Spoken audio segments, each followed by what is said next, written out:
Ladies and gentlemen, welcome to today's episode. You are in for a treat. We are joined by the host, creator of Good Evening News. Yeah, co-creator, co-host. Co-creator, basically the Trey Parker of the Austin comedy scene with creating a show that has taken over and just... It really is like a crazy thing. I was doing my homework this morning and watching a bunch of it. Oh, you were? Yeah. Yeah, it's all out there. It's dope. Yeah, go to YouTube, watch Good Evening News. And it is, what's dope about it is, without a doubt, I think that everybody that is in the current nucleus is going to be very successful at comedy. Mm-hmm. And it's going to be something that people are going to go back and see. And it's going to be so dope to see these comics early on and just like, it's like this raw form right now.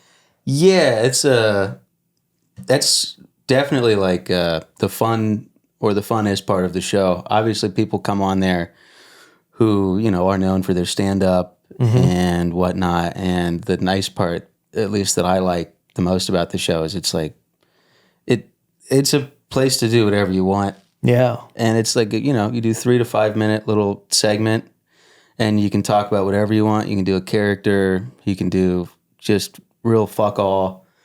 And it's nice to see this, like people one are my friends and that I really like. And two, these people you don't see that, you know, very often with, you know, it's typically a lot of people, it's very much their stand up. Yeah. When they're getting on stage, they want to do the act, they want to do their jokes, and I think not only is it fun to watch them do that, I think it's fun for a lot of people who do the show to actually end up doing that. And I have thought about that too, of like the looking back in years and seeing this kind of stuff. Yeah. Of anyone that like does find some major success in comedy. Yeah. And seeing them, you know, dress up like a rat or something. For the people listening, Good Evening News is a live podcast show that is done in front of an audience at right now the Sunset Strip. And basically it's almost like a combination of SNL skits with like a live news show at the same time. And you are the host and you do current events. And then you have segments where you bring on a rat or an army recruiter.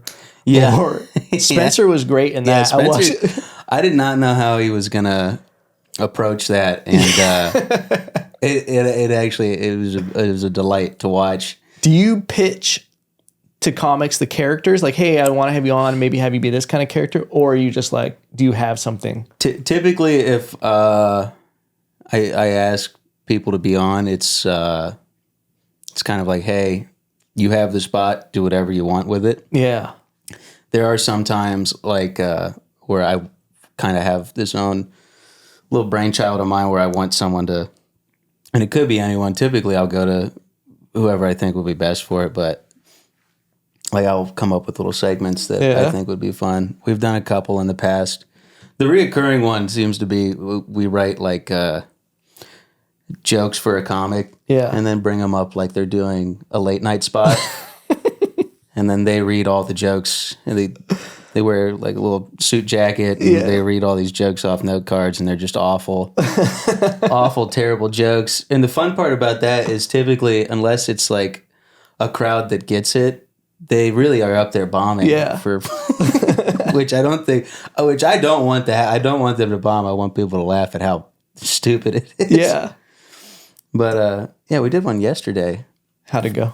It was good. I wrote like 4 jokes. I came up with this character. It was like it was horny Dangerfield. It was like Rodney Dangerfield, except like his whole tagline is like, I get no head, I tell you. No head at all. We had Philip come and end the show with that. It ended up being pretty fun. That's hilarious. Yeah. Has it made you a better joke writer? Like just making you, because you've kind of always, at least the time that I've known you, that was one of the first things I noticed about you and Miles at Mike's, is you guys were always running bits and like kind of throwing things out. And I was like, I like how like joking and like working on it and just things like that. Have you always been kind of righty like that with jokes? Yeah, definitely. It's a weird thing to say. Are you righty with jokes? No. It's. I mean, it sounds weird, but then you look at like how a lot of people approach it, where they're actively just working on, a 5, 10, 15-minute act that they want to get down just as good as they can. I don't know. My approach has always been, and I'm sure Miles and Mikey and some of the other guys that I hang out with are the same way, where it's the approach to comedy is more, well, I'm very new at this, so, or not, I'm not 10 years in. Yeah. So it's like, well, working on an act is nice. I think the act will come, and that I just need to work on figuring out how to write jokes really well. Yeah. And coming up. And also, it is, at least for myself, much more fun to continuously like write new stuff. And I'm actually in the process of going back and trying to fix all the old jokes that I just kind of did for a month, and then was like, all right, well, that's done. Yeah. But yeah, I don't know. Yeah, writing. I don't know if the show particularly has helped with my writing ability. I think the main thing I've noticed is just the comfortability of being on stage for that amount of time. Yeah. Even though typically I'm not involved in every single segment, we get up there at the start, we do like monologue headline jokes, and then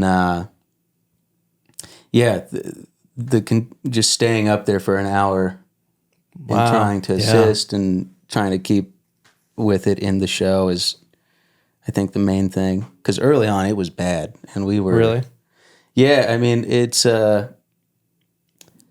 we started it at Sunset 2 months ago, and before that we had been running it at the Creek and the Cave, and Cody Myers and I had produced it together. Cramping up a little bit, honestly. whenever you think about Cody. You just cramp up. No, I get hard. We have sound effects on the show now. No, yeah, and so we started back then, and it was, it was a Monday. Like now it's Tuesdays at 10 p.m., which is somehow a good spot compared to the Monday at 7 p.m. spot we were dealing with at the beginning. And you just try and take out Kill Tony. You're like, yeah, we'll fucking. Well, that was a issue because, like, I mean, we would get really no audience in there as far as like just regular pedestrians. A few homeless people just wandering in. But yeah, the comics would show up. We actually did. We had every now and again we had a homeless lady come in there. And it was funny. One of the funnier stories from the beginning is Conrad Fagan does a reoccurring segment every now and again called Information Warfare, where it's basically he tries to do like an Alex Jones type InfoWars thing. And there's this homeless woman that had put together maybe $40, and she was in there just. Oh my God! And she by the time Conrad went up, because he would typically go at the end. She was just like hammered, and he's spouting all this shit out about the globalists and oh my God, all this. And she's just in the back. She's going, yeah, fuck yeah. Oh yeah. She's freaking out. She's like, finally someone's. But yeah, it would mostly be comics. Dude, $40 for a homeless person? I don't even know what the actual number was, but she kept spending money at the bar, so they were like, I guess she can hang out. Damn, She's that was her night. Scene. That was her night, dude. Yeah, and then it's starting out. It was a lot of growing pains and whatnot, and then we eventually got rid of it, or at least suspended, canceled. I don't know what the actual term would be. I didn't really think about bringing it back at any point, and then when I applied to work at Sunset Strip, they had brought up the idea of the show because some of the people that own the place had seen it, and I was like, yeah, sure, if you guys would like, I would love to. Oh, that's dope. And then I took it on by myself, and I don't know if Cody wanted to be involved or what capacity, but I definitely wanted to kind of do it on my own and see what I could do with it. And I'd be dumb not to mention the producer at the time at the Creek too, Nick Barr, who was someone who saw the potential in the show, even though, I mean, it was a complete shit show at the time, and his production level was crazy. Yeah. So we would throw this show together every Monday, and it would be an absolute disaster, and it would just have like NFL scoreboard quality like graphics and everything for each segment and all this stuff, and all the video editing for when we would post was fantastic. And you'd watch it and you'd be like, is there 5 people in the crowd? Yeah. And so it's a closed studio. It's a closed and so set. It kind of drove every one of us crazy to the point where we were like, I think Nick was the first to be like, I thought about my life without producing the show, and it made me really happy. So, which was fair. I mean, we couldn't. It was one thing to be like, a Monday 7 p.m. slot, which is tough anyways. But then I'm herding cats with open micers. Yeah, and they would send their segments in like 30 minutes before the show started, and he, in order to produce the show to the quality that he wanted, it had to be. He needed more time in advance, and But now it's nice we get it just live streamed up. Barris, one of the bartenders at Sunset Strip, offered to do that. He's got experience with live streaming and stuff, and the less I have to deal with production on that end, the happier I am. I can just focus on getting everybody ready for the show and getting that prepped. Yeah. But yeah, it's come a long way. It's very fun. Yeah. I'm sorry, I've gone at length now, but this is a full feature on. I try to, what sucks is that I have to explain this to people every time they ask me about the show, and now I'll just have this. Yeah, now you just send them a link. I'll be like, dude, yeah. I love any kind of, because I almost look, do you put it out as a podcast also? Or just the video? No, so much of it is like a visual thing. Yeah. It almost just has to live on YouTube. Yeah, that makes sense. So Jack Timmons, you moved here. We talked a little bit before in 2020. You were one of the earliest outside of Rogie that I know that moved here. You were one of the first in Austin. Yeah, I mean there were besides the old Austin. Yeah, the old Austin, and I moved down here. There were people kind of like me, comedy, like timeline wise, that had started just before the pandemic. They were already living down here. So they also weren't really in that old scene. It was very, kind of... The gatekeepers. Yeah, I hate to say gate. It's such a... It's a hot word. A hot word. And everyone is like, oh, yeah. Gatekeepers. But the old scene prided themselves so much on what they had. And then when the pandemic started to break... And honestly, when I moved down, it had not started to break. It was just... Yeah. I mean, you still had to wear masks here in Austin, which was... But I moved down and they were doing stuff outside. And I think when I moved, my mentality was just like, I'm going crazy and I can't wait any longer to try and pursue something that I really like. So I moved here and I didn't know anybody. So I don't really know. There were some other people that I watched everyone kind of move down, which was interesting.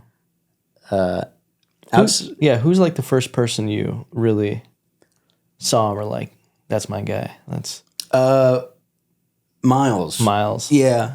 I think Miles did not like me at first, which is hilarious. Really? Yeah, he was I think he's explained it to me that he was going through stuff at the time, but he used to be he used to be a bit meaner. I just didn't like white guys for a little bit. No, it wasn't even that. I think he explained it to me one time because he was a nice enough guy that like you could talk to him, but yeah. I think maybe the second or third time I tried to just sit there and riff with him at an open mic, he was like, he shut you down? He just goes, hey, you're trying too hard. And I was like... The worst thing to hear. Yeah, well, and it hurt, but at the same time, like I went home and I was like, I kind of am trying too hard. Yeah. I'm like really desperate to find some people that I get along with down here. Yeah, so it was Miles, and then I think the next person I really got along with was Brian McDuffie, and then and then Mikey, and I spent like 8 months trying to convince Mikey to just move here. He used to drive an hour and a half. Where was he both at? ways? Schulenburg, which is like at. it's like halfway point between Austin and Houston. Oh shit! So he was making that drive every day, and then driving home every night. Yeah, and I would be like, just move out here, or just you can spend the night on my couch. And he would he'd just drive home. It was crazy. Did he live with his parents or something? Was he, or he just have his dad lives out there. Okay. So he'd stay there, and he had his dog there, and he finally moved up. After like 8 months of me being like, just move here. What do you do? You're killing yourself driving all this. It's so much gas money and just so much time, just back pain. Mm-hmm. You know, it is hard to make friends as an adult when you're out of college and you're just like, you move to a new place and you're just like, hey, you know? Yeah. The nice thing, and I've talked to other people about it. The comedy is nice in the sense of like, it has that tribal, like, oh, this is my tribe type of thing. But at the same time, that only gets you so far as like, as like someone who wants to have friends. Like they might know that you do, like a couple of guys might do comedy in the same town as each other, but you know, you hang out, you start like watching other comics do it, and you think they're funny, and then someone thinks you're funny, and which is that's fun. That's fun meeting someone who you think is funny and then also thinks you are funny, because it's that's what's crazy about comedy is there's a spectrum of everybody in it. From like, there's the coolest people ever. Yeah. In every idea, like there's every variable of like someone you think is the coolest person ever, and then you meet them and you're like, oh, you're the worst person actually to be around. And then there's some people who are just like, oh, I thought you would be a dick, but you're really the nicest person ever. Yeah. And there's just insane people. Oh, there's so many insane people. Like, dude. There's so many. That's the funniest part. I was talking to somebody last week about this, and the funny part about a comedy scene that has like opportunity in it is you're going to get a lot of really good comics that move there. And then for each one of those, you're going to get two crazy people that move there. And it honestly, part of me kind of likes the crazies more, because it's like, oh, it spices it up. At least this is like, there's some fun to this community. Yeah, a little bit of mental health kind of. Well, I say crazy, it has a bad connotation to it. It's like just people where you're like, wow, this guy is. There's a few loose cannons out there. You know, there's. Yeah, sometimes I always think about like on 6th Street when everybody's lined up for the mothership. I'm like, dude, someone's going to run by here with an Uzi and just take out half the scene one of these days. Yeah. Well, that's the funniest part is I think probably half of them want it. I think that might be why no one's done it. I think half of them will be like, finally, someone's going to kill me. just jumping in front of bullets. Jesus Christ, why do you think I've been signing up for Kill Tony every week? Waiting for this guy to show up, blow my brains out. Yeah. So before the pandemic, did you start comedy you're originally from Ohio? Yeah, so I'm from Ohio, and it started in Cincinnati. I started. I think the first time I did comedy, I was in I was in school for like digital media stuff. Okay. So like I got a like marketing for like actually like I got a certificate in directing. I wanted to do writing, but you know, the directing certificate took less time, so I could graduate earlier. And then you look like a director. Like even the way you talk with your hands. You're like, get that fucking gaffer over there. Where's my grip at? Yeah, no. So I was the reason I did it too is like I started in engineering. I hated it. Oh, I fucking hate it. And I did like an internship my second year, and every day I was like I just daydreamed about jumping off my desk and hitting my head on it. Just building a bridge with your engineering. Yeah, and then just to jump off. Just designing that all day. I couldn't imagine 40 more years of it, which is why. And that's kind of what started me towards, because I'd wanted to do stand-up comedy. And I was like, all right, well, I'll do, like media stuff. So I'll like get into, writing and producing stuff for, video wise, like movies, TV. Because I thought that would be a natural, thing at the end of doing stand-up would be some form of that. Yeah. There would be opportunity. And I was like, well, if I have a degree, that would probably help with it. It definitely helps with stand-up now, because I feel like comedians are now almost like their own production company as an individual with what you have to do. Yeah, do. For sure. I mean, you see people, because the funniest part is you could easily just film everything with your phone. And I think if you have people that like you, they'll be fine with it. Yeah. But so many people just have cameras and, they have their Zoom recorder and all that. But so I had started doing the film degree, and I did an internship in LA, which, funny enough, was just another office job that I didn't think was going to be an office job. And I thought about killing myself there every day. I was like, I can't do this for 40 years. But that's where I started. That's where I did my first open mic. Oh, really? Well, I did my first one in Cincinnati because I was like, all right, cool. I did Go Bananas, the Pro-Am. Shout out Go Bananas. Yeah, shout out Go Bananas in Cincinnati. It's a great club. Yeah. You remember your first joke you ever said on stage? Yeah, I think my first joke was, I'm trying to remember the wording of it. My little sister just got a new boyfriend. She's 12. I don't know really how to feel about it, because she's young and everything, but I mean, the guy is nice. He picks her up from school every now and again. Something along those lines.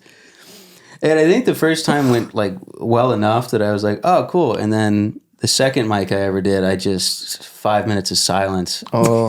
I was like, oh, this is what it is. This is the real thing. Yeah.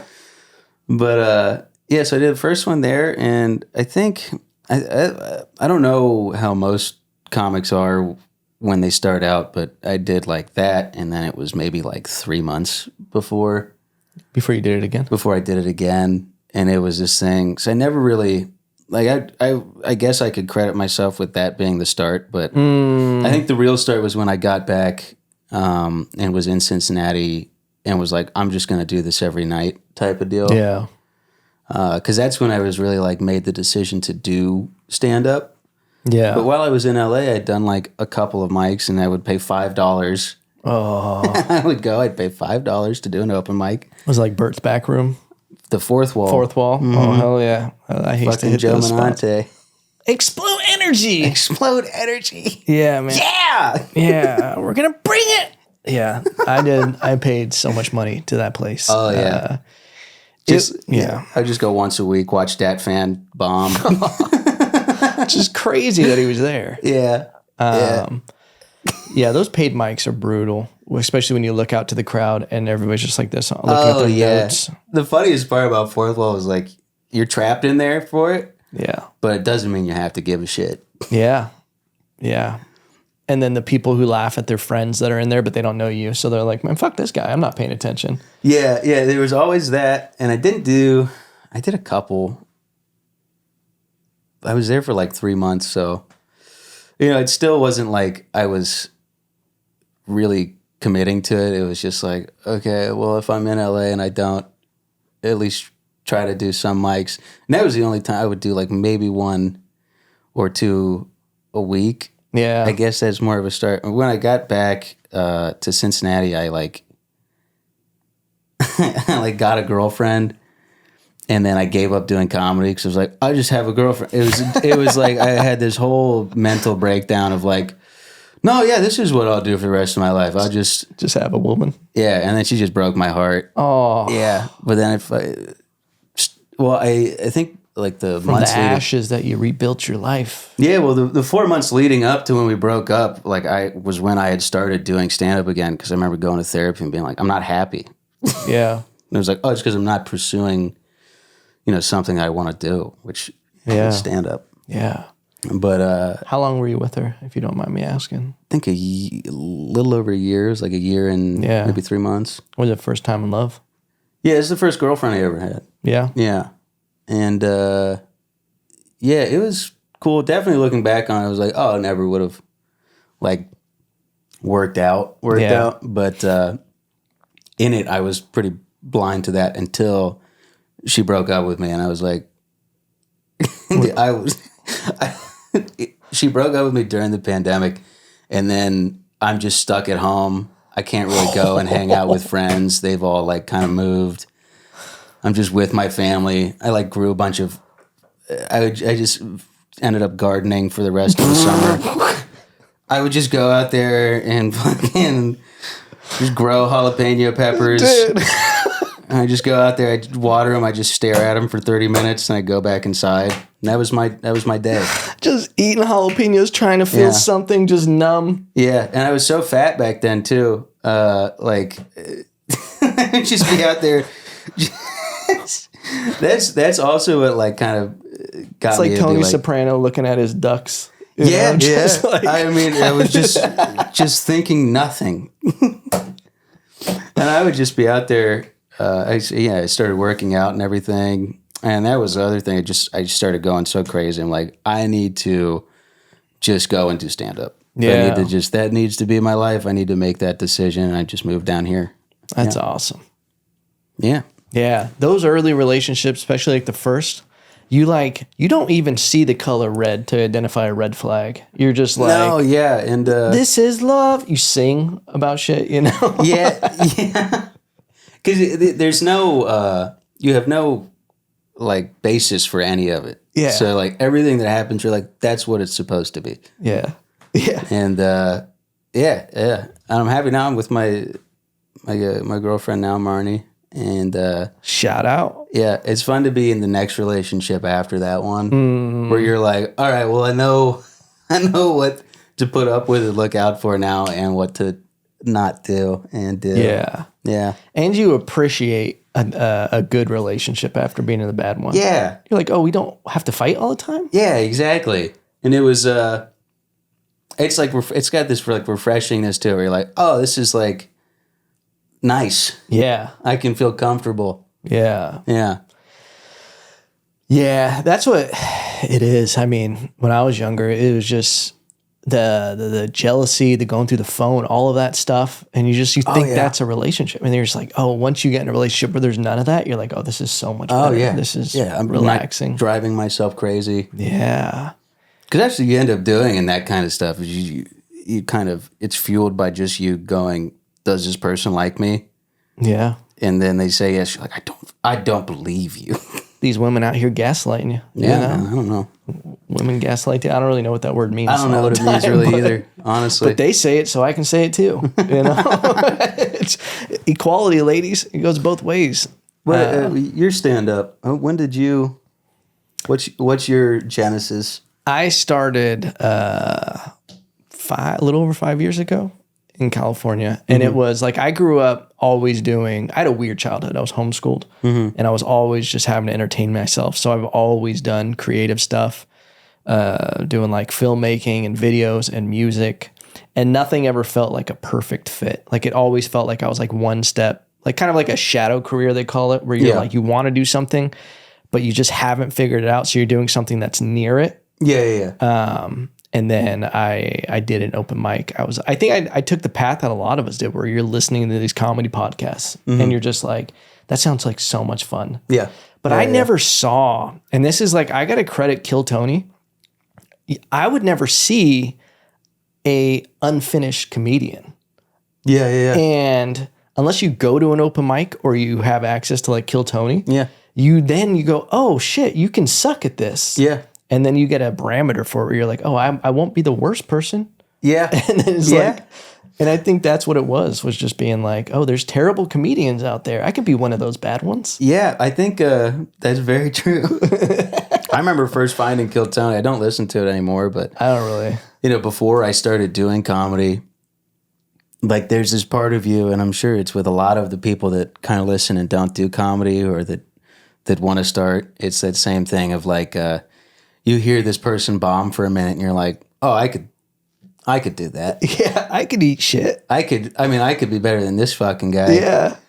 Which is objectively not true. Yeah. At that point, no. At that point, no. And what's really funny is when you start, at least what I used to think of, like you'd see these people just be terrible, and yourself included, you would just be really bad at comedy. Yeah. And you'd have no idea that, hey, maybe it's just that this is a dive bar and there's no one here except comics. Yeah. Or any of this, but like you would know like, oh, I'm bad at this.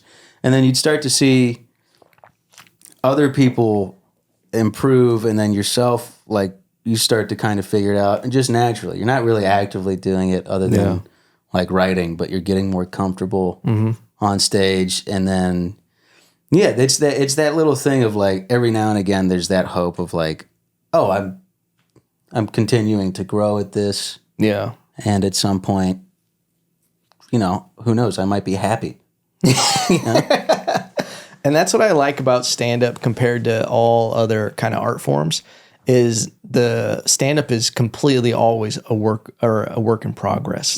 Like you're never just going to be like, oh, this is finished. Like now, like I'm done with it. It's just like, no, it can always get better. And it takes the pressure off of every set being 100%. Because then if you're going for that 100% with every set, I feel like it makes you too tight and you react to hecklers weird if you care too much about that. Yeah. And it's just, that's what I worked on all this week. So I usually set my timer in the morning for 30 minutes and I just write and I go over material. And all I've been doing the last couple of days is just working on heckler material. Because I'm like, I need to just be able to, I haven't figured out the way to be comfortable enough to like deal with a heckler in a funny way that shuts it down and doesn't make anybody weird. Yeah. Because my reaction is I'll be standing there and I'm just like, hey, shut the fuck up. Like, why are you talking? So many people's is that. And it works sometimes if you say it right enough. Like if you're just like, hey, shut the fuck up. Yeah. But it's just like, it doesn't, there's a better way to do it. It's such that fine line between like, this could be like just the plain old shut the fuck up. Yeah. It has like, because it's based completely off how you say it. Yeah. Because I've seen, and I don't know if he'll appreciate this, but Nat used to do this all the time, Nat Rogochevsky, where someone would heckle and he'd just go, shut the fuck up. See how no one laughed at what it just really just tearing somebody down. And you'd be in the back of the room like, oh God. Yeah. He's really giving it to him. Yeah. And it's like, it kind of is, it's one of those little just tangent parts of comedy where you like kind of have to herd cats with it, where you gotta be like, all right, well, if I just tell you to shut the fuck up, you're definitely not going to shut the fuck up. Yeah. And if you do, you're just going to be upset the whole rest of the show. Yeah. And it can change the vibe. And like, that's another thing. It's just fun because you can fuck up the vibe of the room by saying something. But then if you're like, oh, okay, I like, it feels like I like daddy just hit mommy at the dinner table. Yeah. And you can kind of get them back with that. And then like, as long as you acknowledge the awkwardness, you can recover. But it's like, yeah, I'm just trying to feng shui my way through and Wing Chun the. Yeah, the fuck you is just a big. You're just flexing at him. Yeah, real quick. You're like, what? Yeah, and that's the thing is like the level of comedy I'm not at a sold out theater or a club where it's like security is going to escort this person out if I ask. Yeah, I might have to fist fight this whole table if they don't like what I say. Yeah. It's an illusion that they can't come on stage and like literally ruin the situation. Absolutely can, and that's the thing.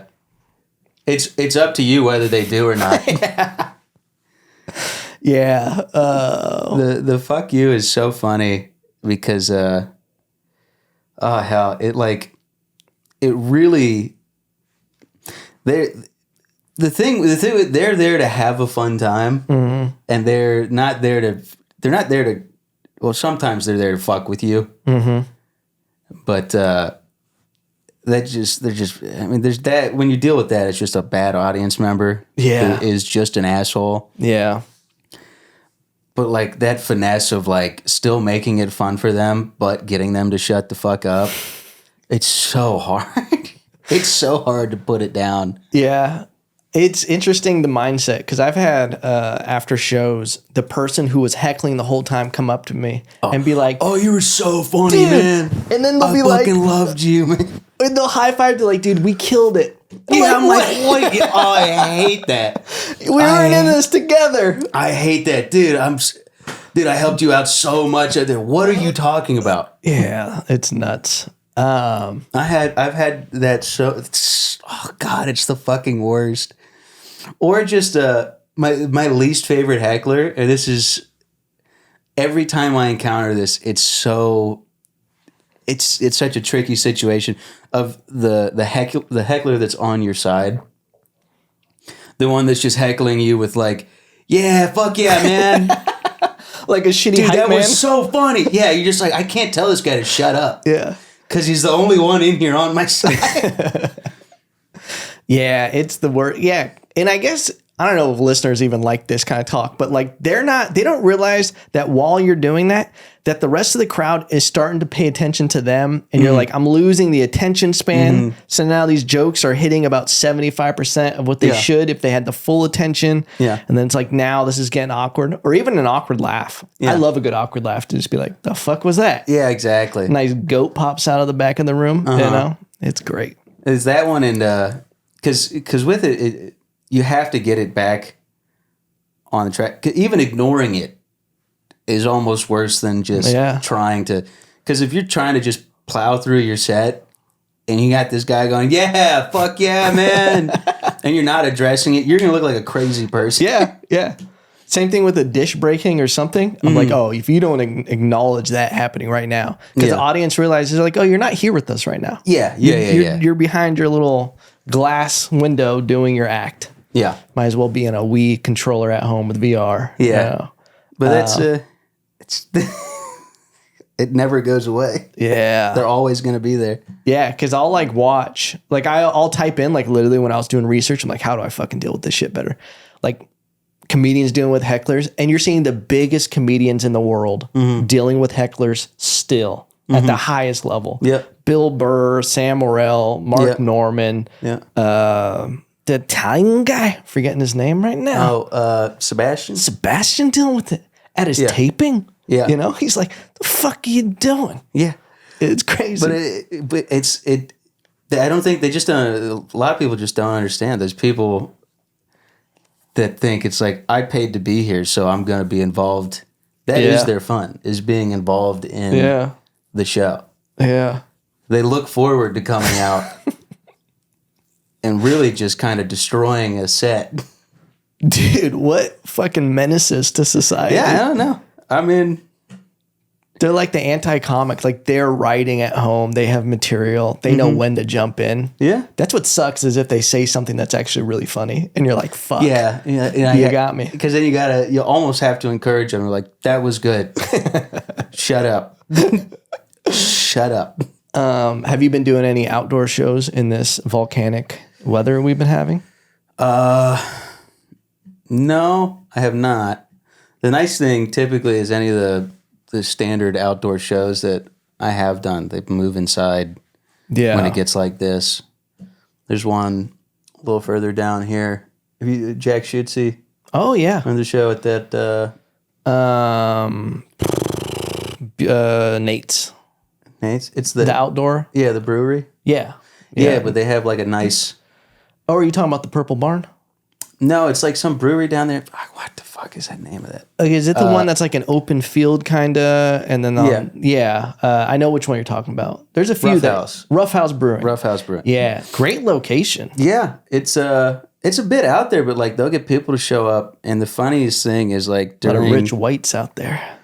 Well, they have this room upstairs, at that place, and they only use it when it's this hot out. Oh, I've never actually done indoors. I've only done the outside. Yeah, exactly. I've done both, and the one upstairs, it's such a nice room, and they pack it in real tight. They'll get like 40 to 50 people in there, and it's just like a little kill box up in the attic of this brewery.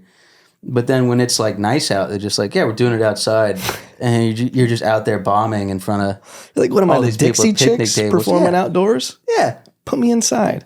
I want to hear some laughter. I need laughs disappearing into the clouds right now. It's so funny. It's like, I think from a comic standpoint, I'm like, just do it up there every time. But he's like, I don't know. I think is a problem with alcohol sales is that people won't leave to go get more drinks. Okay. But at that point, I'm like, just get somebody to be a server that night. Make a killing up there. True. Yeah, that's a good move. Yeah, I can't even say shit because I was running an outdoor show. I think you did it, the Revival Coffee. Yeah. Terrible location. Dude, like, oh, it was the worst. The stage was dope looking, but then it was the worst. And that's what made me realize There's a big like fucking tree in the middle of the audience. They were like, you know what we should put on the other side of this tree? You know, a stage. A stage? You know? That'd be perfect. And but what it is I look at it as weight training. You know, you get out there and it's like, these are the worst conditions to do stand-up. Yeah. If you can make people laugh in this condition, you'll be fine. There was a couple times there were shows when it was like 20 degrees outdoors and everybody's like huddled up trying to just like, and I'm like, you guys are soldiers being here. Yeah. And I remember these. And then there would be a dance club just on the side sometimes. It'd be like, and then be a homeless person wandering in the darkness. Yep, someone honking their horn down 7th Street. Yeah. Like, all a little right. street racing. We're here. We're doing it. You know, it's the thing that works every time that I hate, and I'm like, oh, you're so stupid, Evan. Whenever a police siren goes by during a show, and you go, they found me. It just gets the stupidest laugh. Just the dumbest dad joke, and they're like, yes. Yeah. Finally, some good humor. Oh, man. Finally, we did it. Somebody races by. I'm like, dude, Vin Diesel? And they're just like, I'm like, this is terrible. What was I going to ask you? How have you been doing with the heat? Do you have any tips or tricks? What do you do during this time? Do you just stay indoors? I just stay indoors, honestly.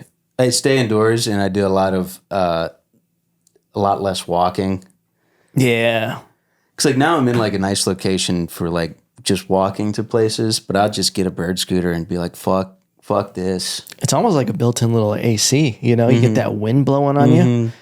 There are no tips and tricks. You just stay inside. Yeah. Yeah. Which is unfortunate. It is, because it doesn't feel natural. I'm like, I want to go outdoors, but now I'm hiding. Yeah. Even at night, you're like, it's 90 degrees outside. What is happening? At 9:30 p.m. last night, it was 94 here. And I'm just like, it's over. Yeah. Maybe Greta Thunberg was right. Yeah. Yeah. But there's nothing we can do to reverse it now. What are we going to do? Stop driving cars? Yeah. Just going to wait till winter. Yeah. You know, just move up north every 6 months. Yeah. Be a little snowbird or whatever they're called. Mm-hmm. Yeah. Those bird scooters are nice though. I'll be honest. Yeah. I've been using them so much. I have this whole trick to them now. Cause it's like there's the lime scooters and the birds. Oh. And the limes are cheaper if you go like a short distance. Oh. Whereas if you're going like a longer distance, bird scooter is what you're going to want to do. So if you're commuting, you want to get on a bird. Mm-hmm. Okay. Do bird because they're faster and distance-wise cheaper. Really? Yeah. How fast are you getting on those things? They get like 25 miles an hour.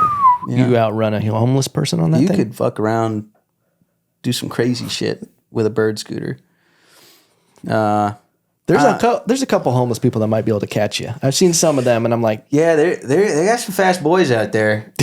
They couple of guys that are just skin and sinew, and they look like if they caught you, they're not gonna be nice about it. I've seen a couple of them that were so jacked. I'm like, slap an American flag on them and put them in the Olympics. Dude, I saw a guy doing like he was doing dips the other day. He was like between like two like bicycle like racks or whatever. He was out there just homeless as shit doing dips. I was like, God damn, this guy's getting big as hell. It's a problem. Yeah, I mean, he's out there. It's just high noon. Sun's beating down. He's like, guess it's dip time. Better get strong as shit. Dude. Just staying ready.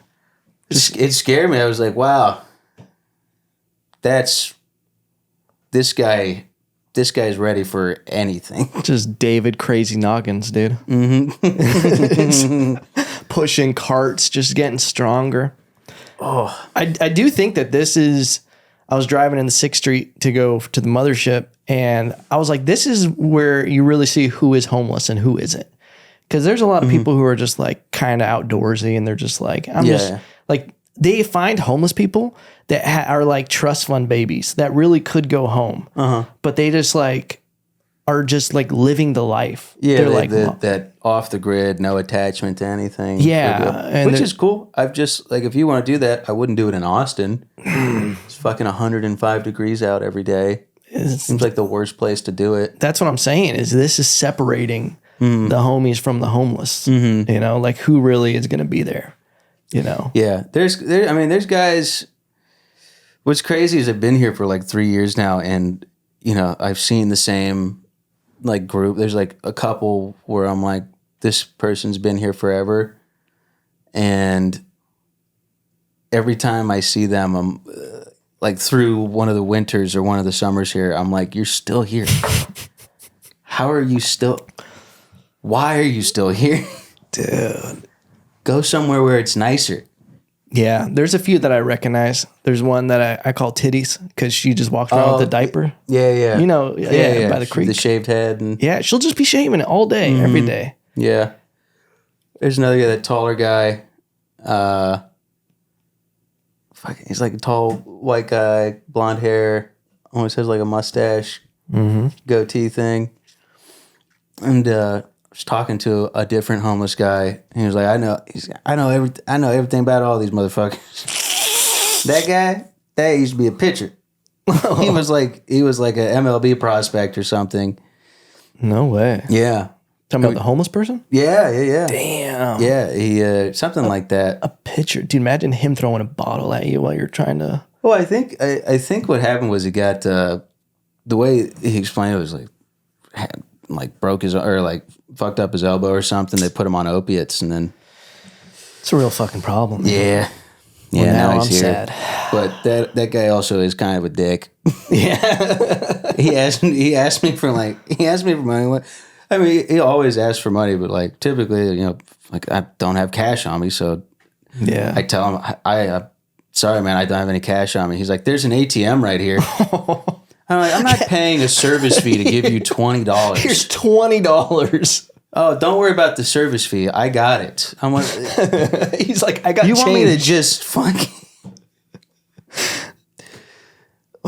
There was a lady the other day, and she came up to me and asked me for $1. And I said, I don't have $1, but do you have $1?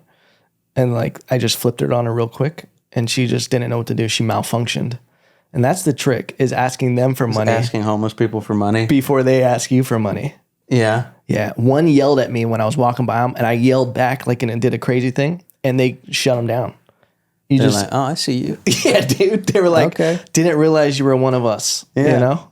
They're like, damn, you had a shower, huh? The craziest thing the homeless person ever did to me was not even ask for money. I was drinking a can of Coke, and I was just walking down the street, and she was like, "Can I have a sip of that?" I'm like, "Do you have your own cup?" No, I wouldn't let anybody have a sip. What? And I was like, just no. like, I was like, waterfall? no. I was like, no. She's like, all right, fuck you then. I was like, what? What the fuck? Such an aggressive request. It's so funny though to just add. Can I for any random person? Forget if they're home. Can I have a sip of that Coke? What? What the fuck? Let me get a bite of that hot dog. Oh God! Let me get a bite of that dressed hot dog real quick. It's like asking for a bite of someone's ice cream cone. There's some cool ass dudes. There's a couple over by Sunset. Dude, Rodney, and then I saw one wearing your shirt. Yeah, I gave Rodney a shirt the other day. He sits right out in front of the club, and so I was like, "Do you want?" The funniest part, I asked him, I was like, "Hey man, would you like a shirt?" And I was wearing one at the time because I'm like I'm giving some away to people, and I saw him. I was like, and I talk to Rodney every time I see him, and he's a nice guy. And I say, "Do you want a shirt?" And he's like, "No, man, I got mine. I got my shirts. You don't worry about it." And I was like, "All right." And he goes, "Is it that one? Is it like the one you got on?" And I was like, "Yeah." He's like, he just goes, "Yeah, sure, yeah, I guess." He's like, "I'm a large." They got him a shirt. Dude, that's the thing. He's living out there in the real world. He's dressing tactically. You know, he's like, I need to know that thread count. I need to know, what do we got, a little tri-blend? What is this, cotton ain't gonna breathe out here? He's funny, dude. That guy rules. He's been getting scammed for like 8 months now. None of us have the heart to tell him. Oh, no. He's like, because I think I don't think he'd believe us, and two, it's like, it's kind of his whole world right now. He's like he has a phone, and he's on Twitter, and he's just this old homeless guy. What? Yeah, and he's been messaging who he thinks is WWE superstar Sasha Banks on Twitter, and he's been sending her $200 in Steam gift cards every month. No. He's like, yeah. What have you been spending those gift cards on? I don't know. Well, I don't know why. It's like a video game. Video game gift cards. It's like, and he's like, yeah, no, it's nice. She's gonna come pick me up in October. I'm gonna live in her house with her. Yeah, all this money's going towards investments to the WWE. So once she picks me up, I'll basically be living off the interest on those. Oh my! And he's like, I'll finally get out of this godforsaken town. He's all, you fucking losers here. And we're talking to him. It's funny, before I gave him the shirt, he started talking to me and Mikey. He was like, "You guys know about that girl I've been messaging?" And we were like, yeah, what's up, man? He's like, "I don't know, she's been weird lately. I think she's talking to somebody else." Like, she's been playing these games lately, and I didn't pay for them, so I don't really know how she's. It's like, it's like just to realize something is amiss, but then be like completely wrong about it. It's like, yeah, she's cheating on me. She's still real though. Yeah. That's the issue. He is like the nicest guy in the world, though. He's a cool dude. Him and Hobbit, who is I don't know what his real name is, but he tells us his name is Hobbit. Little fella. He's like a little guy. He wears like a Punisher t-shirt and a hat, and he kind of patrols the block that the club is on. Okay. He prides himself on it being the cleanest alley on 6th Street. I love that. Yeah, and he beats the shit out of the other homeless people. And I love that. It's like for free? Yeah, it's his self-proclaimed job. The Punisher, dude. Yeah, he's like friends with all the cops. Dude. They like know him. He just like he makes sure no one's smoking crack or anything back behind in that alley. I love this. Beats the fuck out. It's like crazy. And he talks about it like it's the coolest thing in the world. We're all just like, dude, what the fuck are you doing? Dude, he's Batman out there. Like, he's literally living. Yeah. The funniest part is just him wearing the Punisher tee. Yeah. You're just like, all right, hell yeah, Hobbit. He found a grenade. Oh my God. He's the guy, like a couple weeks ago. I heard about this. Was this the scare? Yeah. So there was a bomb threat. What the bomb threat was he had found a grenade in a plastic bag in a dumpster behind the club. And he brought it out to the cops like, hey, I just found this in the fucking dumpster. And it was a real grenade? Yeah, it was a real grenade. I don't know if it was active or anything, but it was a fucking grenade. Dude, I bet it was one of the open micers just having a grenade in case someone told him he bombed. He's all, oh yeah, I bombed? Watch this. Yeah, I don't even know, man, because it's, I don't think any of the comics smart enough to know where and how to buy a grenade, or just like probably mentally stable enough not to. Yeah, I feel like you just can't get one off eBay. You gotta do a couple. There's probably a whole chain of command you have to go through to get. Yeah. I don't think you can even go into a gun store and be like, I would like a grenade, please. This would be the state to try it, though. Yeah. Yeah, there's someone. You know, there's like exotic animal warehouses you can go to out here. Yeah. I've heard about this. Yeah, I've Googled them, and I've tried to be like, I've called them, and I've been like, hey, what kind of animals you guys got? And they're like, I think they got sketched out at me just asking these random questions. That they were like, well, you have to come by, and we'll show you what we have. Yeah, I'm sure there's a whole process you have to go through to even get in the door there. Yeah, there's probably big jug. There's probably shout out to water, dude. Shout out to H2O. Jack Timmons sponsored by it. Big ass jug of water. So I feel like an exotic animal place like that, there's probably a first layer where they'll let anybody kind of see them. They probably have little squirrels, sugar gliders, maybe some aggressive fish. Yeah. There's probably, once they think you're cool, there's a second layer. Where there's like, we got some baby crocodiles and shit. Yeah. And then there's like the elevator that goes under where they're like, yo, you're down for the cause. Yeah. They've seen you do some illegal shit where they're like, yeah, we'll show you what we really got. And it's like a liger down there. Yeah. A chihuahua and a hyena mix. Yeah. What would you take home? What would be the craziest exotic animal you think you could actually have?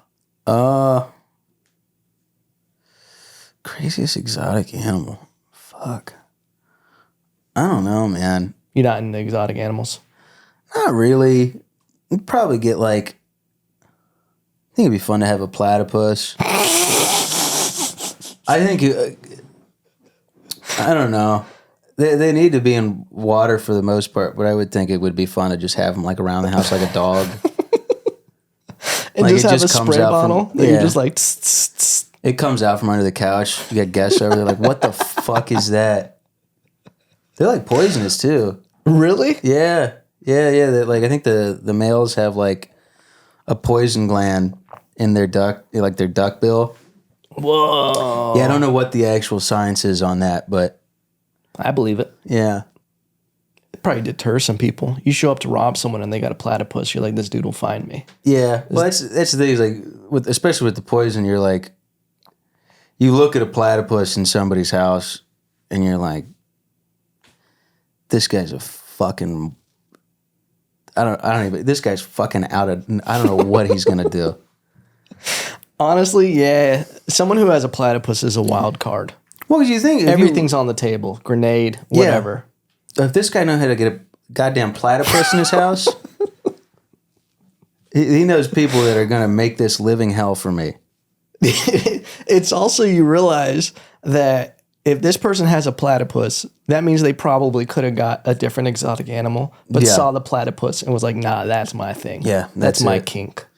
Like I turn around on a swivel chair and I'm just, hello. Petting a little platypus with a little mini Good Evening News shirt on it. Full suit. I'm dressed like Kingpin. Yeah, platypus. I don't even know how much that would set you back.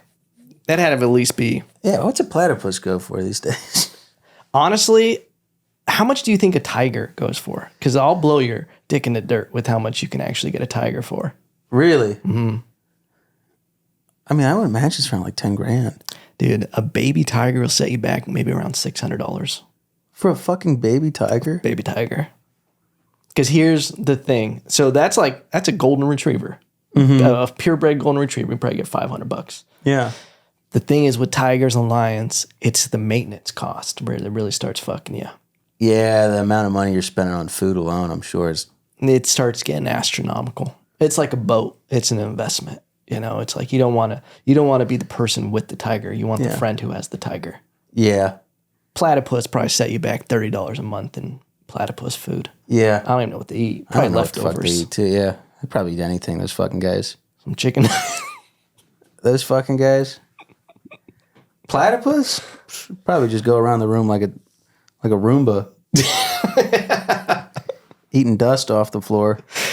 Yeah, that's like an investment that starts paying off quick. You got a platypus in your house. Yeah, you bring people over. You find out who your friends are. Yeah. Dude, you'd make if you had a platypus, you'd have so many friends. You think that'd be a deal breaker for a girl? She walks in and sees a platypus? No, dude, that'd be awesome. Maybe this is my stupid guy brain, but I think that'd be sick. Yeah. Show up, platypus, I'd be like, what? What the fuck? Let's go. Dude, a platypus on a Wednesday afternoon, you weren't expecting it. That's the greatest surprise ever. Yeah, you walk into a friend's house and he's got like 3 cats. You're like, nah. Cool. All right, You you're have cool. cats. Yeah. Nice. When you show up and he has a platypus and you're like, this dude fucks. Yeah, it's like that. It's like going to school for show and tell, and that one kid that brings like a hedgehog. Oh, yeah. And you're like, what? I get to touch a hedgehog? Yeah, the kid who brings a rock. You're like, get the fuck out of here, dude. Fuck you, man. Nobody respects the rock kid. Like, you barely did the assignment. You're getting in the car and remembered. Platypus and hedgehog are some of those where it's like, no matter how many times I think I encounter one of them, I think it would still be the same. Yeah. Like level of excitement. Where I'm like, dude, yes. Fuck yes. Yeah, I had a friend in college who had a hedgehog, and every time I go over, like, yo, can we see the hedgehog? Let me see the fucking, show me the fucking hedgehog. Bring out the hedgies, baby. Let me touch it. Yeah, and you would just kind of touch his little quills, and they would kind of jump a little bit. Yeah. You're like, yeah, man. Yeah, that's Sniff sick. around. That's cool, man. That's I that like shit. Yeah, dude. Let it run around. Be like, look at Sonic go, dude. So this is something I ask comedians. What's your morning routine like? I see you're healthy. First of all, what is the thing you're doing with the water? You're drinking a gallon a day right now? Yeah, I'm doing kind of like a 75 hard thing where... That's the name of it? 75 hard Yeah, thing? I think that's the name they've coined for it, where it's like 75 days. You drink like a gallon of water every day, no booze. You pick a diet, could be any diet, and then you work out twice a day. So like dope. 1 45 minutes outside, 1 45 minutes inside. It's like that type of deal. So what'd you do today? I haven't done anything today. I'm going to leave here and go do that. Go hit a double? Yeah. Okay. A little double. But my morning routine kind of varies just based off of the night before. Coffee guy? Typically, I'll get up, I'll make a coffee. How you make your coffee? I've got like a little espresso machine off of an auction. An auction? Yeah, my girlfriend got it. It's like $70. Oh. But so I just do a little double shot and I just drink that. In a nice little white cup? No, I got these little clear ones. Clear? Yeah. I don't know if I like it a lot yet, but they're kind of nice. Dude, I could see you having a mind platypus. Yeah. For sure. You got a little clear espresso. A little double shot. Yeah, dude. Little platypus. Hello. You got platypus energy, dude. With Yeah, man, that. platypus would be cool as hell. Okay, so you drink a double espresso? Typically, I'll get up, I'll try and go work out early. And then I'll come back, typically make lunch, sit down right. What time are you waking up also on an average day? Around 9, Okay, 9:30. solid. Going to bed 12, 1? Yeah, around there. Okay. Yeah. Yeah. So I'll do that. And then it's changing a little bit right now just because I'm trying to... All of my material is on notepads, and I'm trying to take all of it and write it into Scrolls? a Google Doc. Well, I'm trying to get it all on Google Docs so it's more organized. Yeah. I know where everything is, every bit that I have, because there's so many I've kind of just have been forgotten in time, Yeah. and I want to go back and rework them, and then also just have them where I can Yeah. find them real easy. Yeah. Yeah. I'll show you what I have. Microsoft OneNote, and the organization for jokes is like perfect. Oh, yeah? Yeah, it's amazing. Yeah, I have bits. I have every show I've done for the past couple years in like chronological order, the name of the show and what bits I did on that show, and how long the set was. And then I have everything organized by year. And then I have, within that year, I'll have observational, and then I'll have about me, and I'll have topical. Like I have it just all broken down. And it's super easy just to like go through. And then different variations of that joke, be able to organize it. Yeah. But yeah, I'm wild with that because if I don't have it like that, if it's on notepads and just audio, Yeah. I'll forget about bits that I want to work on. Yeah, that's my thing. That's my one hang up with the way I've done it. outside of that, I've always kind of like I'm changing it up now, but I've had this mentality of like when I write it out by hand, it's easier for me to remember. I think it's less to do with that and more to do with I don't know. I just need organization wise. It's gotten to a point I just need to have it where I can find stuff without looking through 10 notebooks. Yeah. Because do you bring notebooks to every show? Yeah, I do. And I'll write little things on there, like when I'm just sitting down. But if I had stuff, if I had all the bits I wanted to work on ready to go, where I could easily edit them and everything, that's where I want to be at in like the next 3 weeks with all of it. Yeah. Yeah. And what's dope about Microsoft OneNote is I have it on my phone, laptop, main computer, and even the iPad, where it's like if you edit on one of them, it automatically updates on all of them. Yeah. So, But what's your death meal? Is there a certain... My death meal? I don't know, man. little fried platypus? No, I probably do. Ah, fuck. Big wing guy? I don't know what I would want. What's your favorite kind of go-to meal after a great set? I like after a great set, I'll treat myself, man. I'll go get like Chipotle double meat. Ooh. It's so dumb getting Chipotle here though. Just telling someone I get Chipotle just in one of the Mexican food capitals of the world. Yeah. I do fuck with Tex-Mex so hard. It is. The chips here are second level. The queso. Yeah. I didn't know what queso was really before. I was like, okay, it's melted cheese. But then here, it's a part of life out here. Yeah. Yeah, it definitely is. Do you think... Sorry, go ahead. Oh, no, you're good. Do you think you're going to settle in Texas? Or what's your... I don't know. I've thought about this recently. I think I could, at least for the foreseeable future. I don't think I'd want to live here as far as like maybe sitting and having a family. But I'd like to be in a position before I move where I can set up a family somewhere else and it not hurt the going and doing comedy thing. Yeah. Because right now, like here, there's so much, stage time and, so many clubs, and it's hard to think of leaving at this point in time. Yeah. But yeah, long term, I don't think I would want to stay here, at least to actually have kids, raise a family type of deal. Yeah. Just have them mingling with everybody on 6th Street. Yeah. What states would you want to move to? Would you want to go back to Ohio, or is there... I don't know. I've thought about going back to Ohio. I wouldn't mind that. I think my parents would really enjoy having, grandkids in their life. And thought about maybe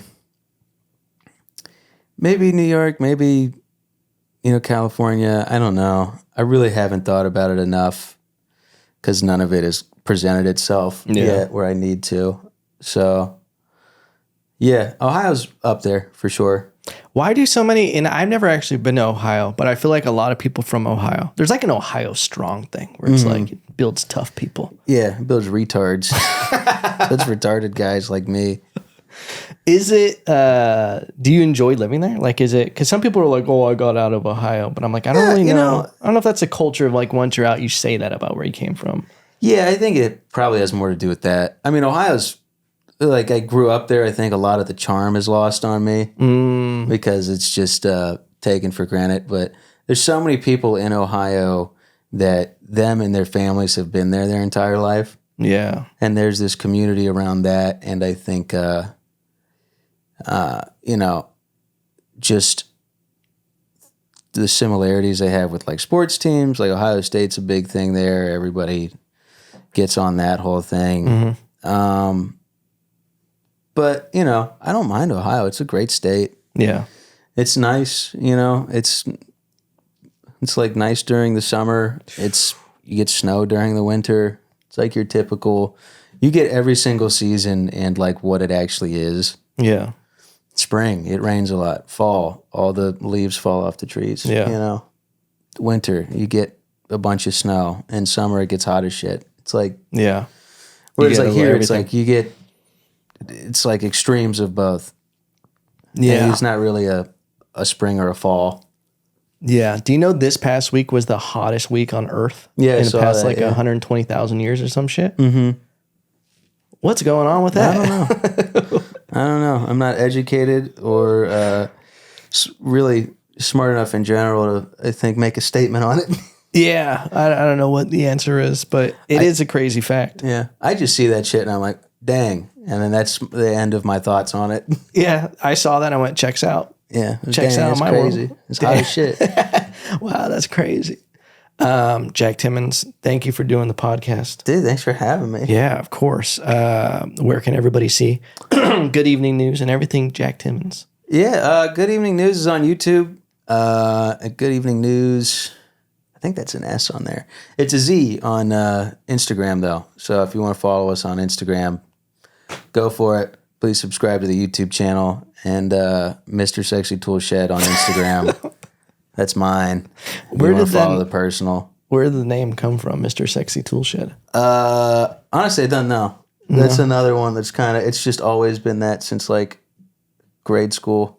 Mr. Sexy Tool Shed? Yeah, and I think I just put it on as like a fun thing, and then I just have stuck with it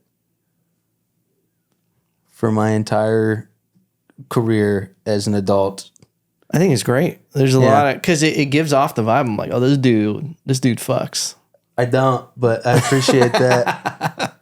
I mean, just in that name, like I could feel you like in the 90s, like some YMCA, Mr. Sexy Tool Shed kind of. I get house calls and shit, you know? Yeah, it's more for people to be like, what the fuck, than anything else, I think. But are you a handy guy? Yeah, sure. You know your way around a hammer and like a tool? Yeah. Doing repairs? Yeah, I put holes in drywall and shit. Oh, hell yeah. like that. That's standard. Yes, sir. I got a drill. Yeah. Not a big deal. What kind of drill you got? I don't know the name. Little Ryobi? Little DeWalt? I think it's DeWalt. Oh, that's top of the line, sir. Yes, sir. You get some respect, you go to Home Depot. Yes, sir. Let's go, dude. Look at that. Ladies and gentlemen, thank you for listening to this episode. Go check out all of Jack's stuff. Go watch Good Evening News on YouTube. It's hilarious. Please. And some of the top rising comedians in Austin are always featured on it. So check it out. Yeah. We sell t-shirts on there too. So if you want to, I don't know, I haven't figured out shipping, but just DM me. I'll figure it out. If you want to Venmo me. Yeah. We'll go back and forth. Venmo at the Sexy Tool Shed, you know. Gonna get some merch with the Platypus now. Mm-hmm. Thank you, ladies and gentlemen. Bye. See you guys.